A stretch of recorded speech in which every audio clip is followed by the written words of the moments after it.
Welcome to Martini Time. I know it's Martini Time because it says 5 o'clock on my father's watch. But, I just set this at 5 o'clock, so it could be 4:30. I don't know. But on my father's watch, it's always Martini Time at 5 o'clock. And I wind it and set it up so I know how long I'm talking. And that works fine. So, let's see what the chicken has to say. So, today, I've been exploring several ideas. All I know is what's on Facebook. And it's been the lion's roar of the Florida students. Now, I don't know if this is going to catch on and become a student movement, but it has the potential. And I thought of the lion's roar because, now I've never heard a lion's roar, but I have read of people who recount what it feels like to be in Africa at night and hear the lion's roar. And everything trembles and stills, you see. The lion is awake. And so this, and I've been talking about this for the last 2 evenings, about the shooting and the mass shootings and our frustration because we can't find a cause. And if you can't find the cause, you can't remove the pain, the effect. You see, Buddhism is all about that. The Four Noble Truths of Buddha was there is suffering and there is a cause for suffering, and if you see the cause, suffering ends. And then the fourth truth is, well, this is what you can do to create the conditions for the cessation of suffering. So the mass shooting is a ritual of suffering. We all know it's a ritual. A ritual is a repeated behavior. And rituals occur because there's an investment in it by the participants. And it's usually a secret or investment. You don't really know you're investing in it.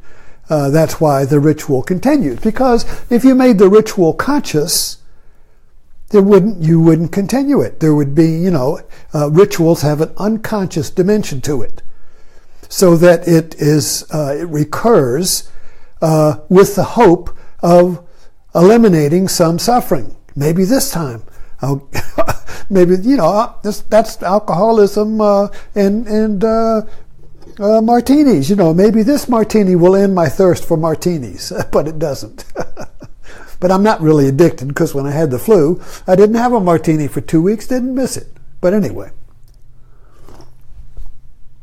So we're looking at the lion's roar. So these students now seem to be roaring. And they're being, they're getting a lot of media attention because they're so powerful. These students are mad as hell. And they're not going to take it anymore. But you see, the overall ritual of the mass shooting is that the innocent victims have no power. That's what an innocent victim is. They don't have any power. That's why they're a victim. And so you have several movements going on in our culture now. Black Lives Matter, which is the lion's roar of victims of police violence. And then you have Me Too, which is the lion's roar of women who've been abused by male patriarchy and male power, you see. And now there's might quite possibly be a student lion's roar of we're tired of being victims. We're tired of being slaughtered. We're tired of playing the game. And I haven't seen it, but the movie Black Panther out seems to be a lion's roar. As a movie.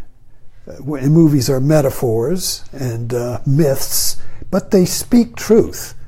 And so there seems to be a truth being spoken by the Black Panther, a lion's roar. And I'm looking forward to seeing it. But we're talking about the lion's roar of a victim who awakens to the truth that you don't have to be a victim. Now you see, a victim is a relationship. Where's my thing here? Okay, so this is a victim-abuser relationship. This is the victim. This is the abuser. It takes two to make music. You see, each creates the other. These are mutually exclusive and mutually dependent relationships. All people, the most popular one is the marriage, abusive marriage, where you get into a relationship and one partner abuses the other.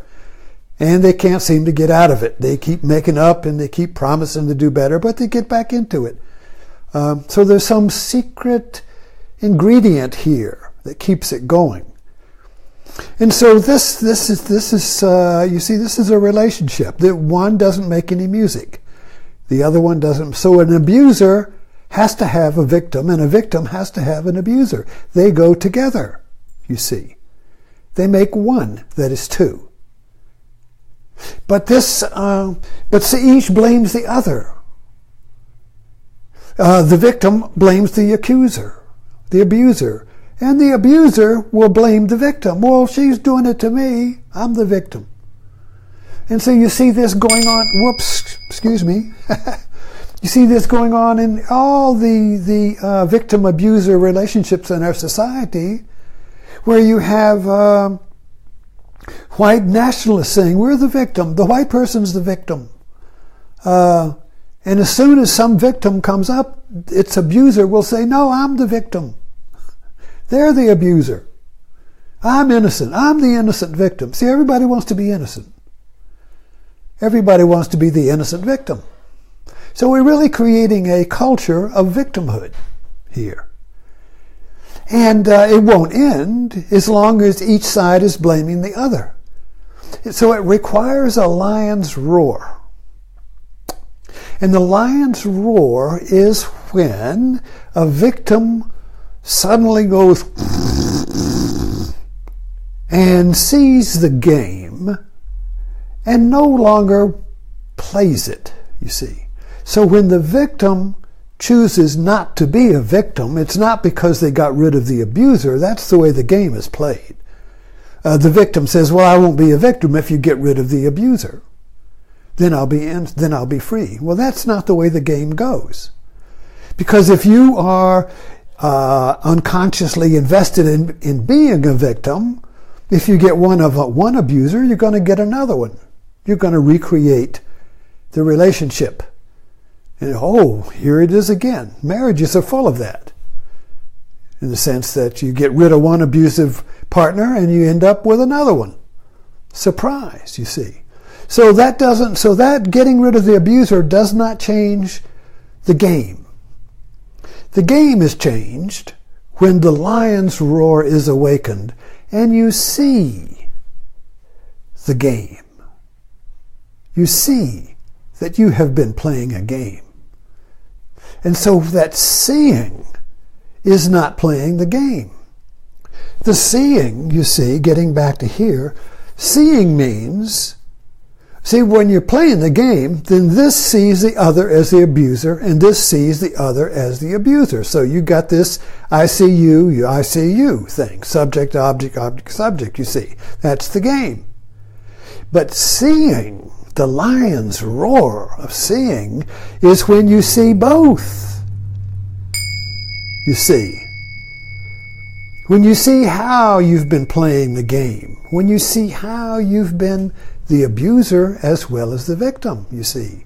So in a victim-abuser game, or aggressor, or whatever you want to call it, each is the abuser and each is the aggressor.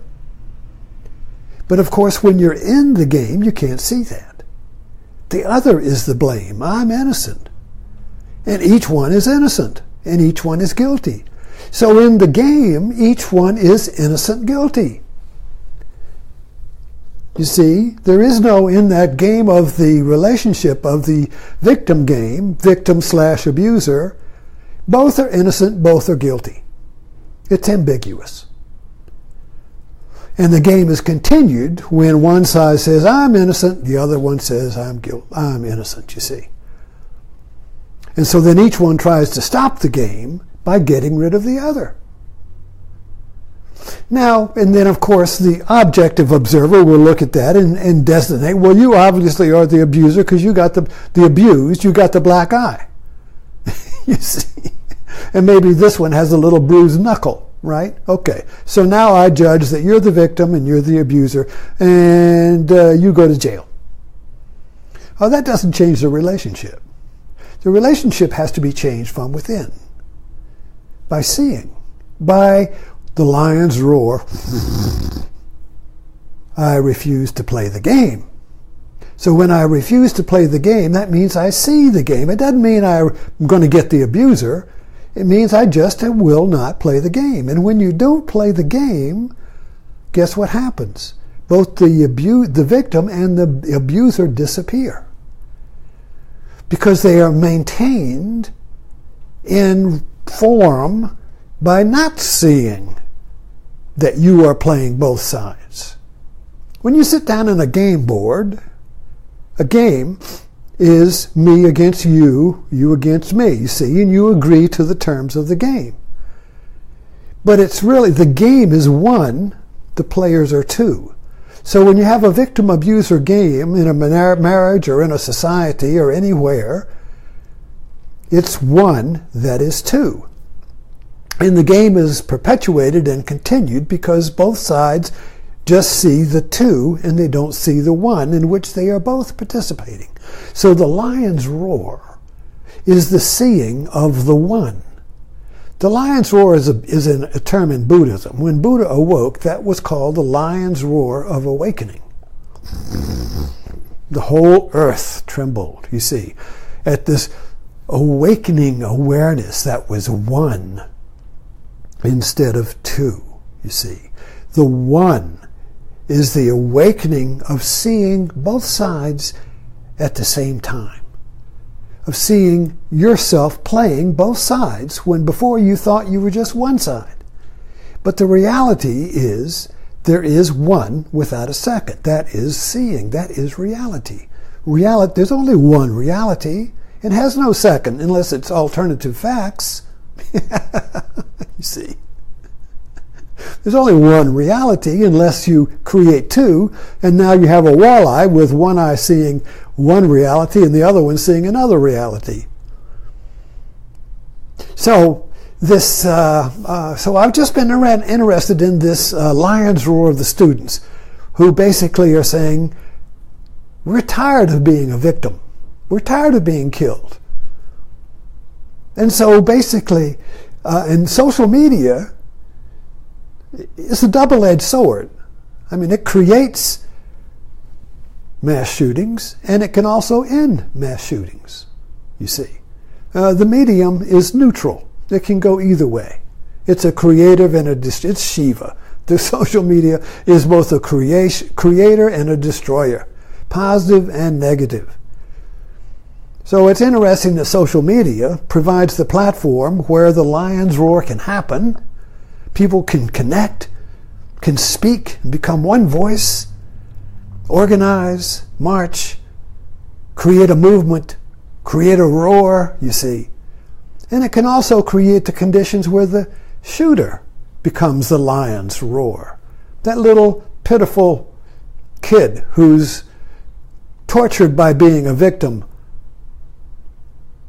takes an AK-47 and says, this is my lion's roar. I will no longer be a victim. And he shoots his abusers. Well, that's, and then, so death is better than being an eternal victim to this person. Anyway, so I've been exploring this view of the lion's roar today, and how social media